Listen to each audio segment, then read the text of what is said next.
Hello and welcome back to our lessons on Spanish translation or just translation in general. What I want to do in this video is present an overview of interpretation, this first step in the translation process. So it'll be a short video. I'm going to follow it up with more specific videos in which I cover meaning and genre convention. So let's get to it. If you recall, in a previous video lesson, I presented a 5-step model of the translation process, with the first step being interpretation, then analysis, strategizing, reformulation, what we think of as translation proper, and finally reviewing the translation.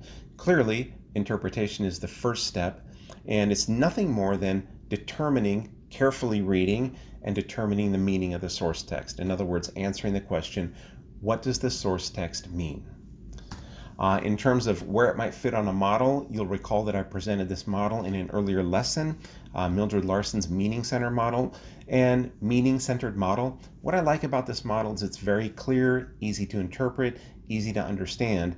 And she tells us that we start with the source text, the text to be translated.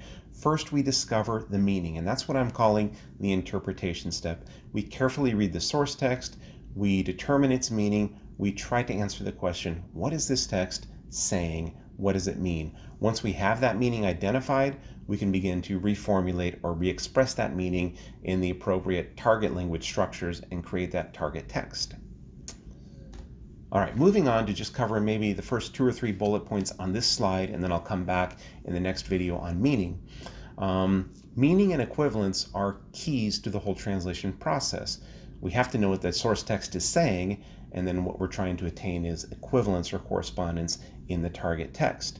So the first step, again, for the 4th or 5th time, the first step in the translation process is always going to be interpretation, determining what it means. So translators, when we're working, on our own at that coffee shop or in our home office or at the office, we are on our own when it comes to determining the meaning, interpreting the source text.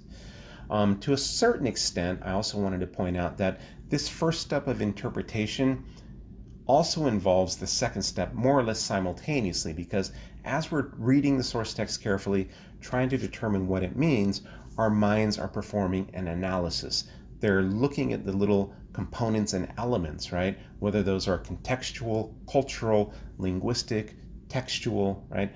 And they're trying to determine, okay, what is this contributing to the text's overall meaning? So in a sense, interpretation and analysis, steps 1 and 2, are kind of a give and take that are happening simultaneously. So again, this has just been an overview of that first step, interpretation. It involves meaning, determining the meaning of the source text. So I'm going to follow up with a video that sort of breaks down meaning a little bit more, and then another video on genre and genre conventions. So stay tuned and have a look at those.